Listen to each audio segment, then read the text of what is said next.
candha-bararku waa cudur ku dhaca candhada xoolaha ama xoolaha la maal candhadooda xoolaha marka la soo xareeyay ama xiriyaha la soo galiyay ayuu ku bilowday in caanuhu ku dhaco marka hore xooluhu baadiyaha joogaan waa aad u yar yahay in cudurkaas oo ku dhaco sababtoo ah xoolaha caano badan malahan culays baan kaasna ma jiro saas darteed candha-bararku wuxuu u qaybsamaa laba qaybood qaybta muuqata iyo candha-bararka aan muuqan baleen candha-bararka aan muuqan haddaan la daaweyn isaga isu bedela candha-bararka muuqda si candha-bararka aan muuqan marka looga hortago ama loo ogaado waxaa loo isticmaalaa qalab casri ah oo waddankana ku cusub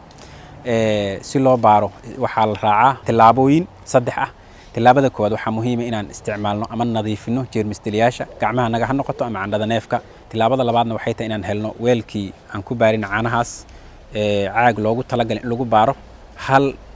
hal wadana loo qabto marka lagu baaraayo afarta naas markaan ku lisnaan hadhow waxaan ku daraynaa in la eg oo dawada aan ku darayna dawada CMT-ga la yiraahdo lagu baaro dawadaas markaan ku darna waxaa noo soo bixi doona fadhiga caanaha ama nadaafad ahaantooda haddayse caanuhu isbedelin ama caanuhu sidoo ahaan midab kaliya uu isbedelo caanahaas waa nadiif wax candha-barar ma jiraan hadduu isbedelana waxuu noqonayaa candha-bararku isbedelkaas inta uu la eg yahay markii aan caanaha samaynay ku darnay CMT-gii dawadii loogu talagalay waxaa kaaga muuqan kara positive-ka iyo negative-ka caanaha ah caanahaas ku jira rubacaas D iyo kuwa ku jira E labadaas isdaafka ah muuqaal ahaan saad u jeedo waa nadiif wax culaysa ama wax isbedela midabka ka jira wax iska bedelay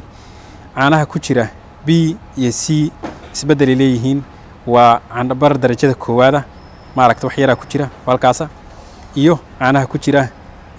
C waa candha-barar darajada saddexaad ah aad uu leeyahay si malaxa adeegu leeyahay markii la daadiyo waxa dareemaysaa inay noqonayaan waa jiidmayaan fiirso kala daadisay jiidmayaan mujada jiimitaankaas malax aan buu ku sheegayaa kanna waa kan kala positive-ka asna waa jiidmi doona laakiin wuxuu u jiidmaa si ka yar sidii hore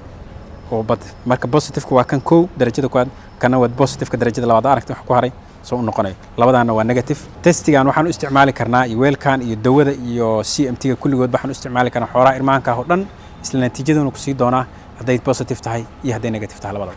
hadduu isbedel yar yahana waa marxaladda koowaad hadduu isbedelkiisu xoogaa weyn yahay jiitamayo marxaladda labaad hadduu isbedelkiisu aad u bato ilaa malax camal uu noqdana waa marxaladda ugu dambayda oo adag oo saddexaad kadib markaas waxaan ogaanaynaa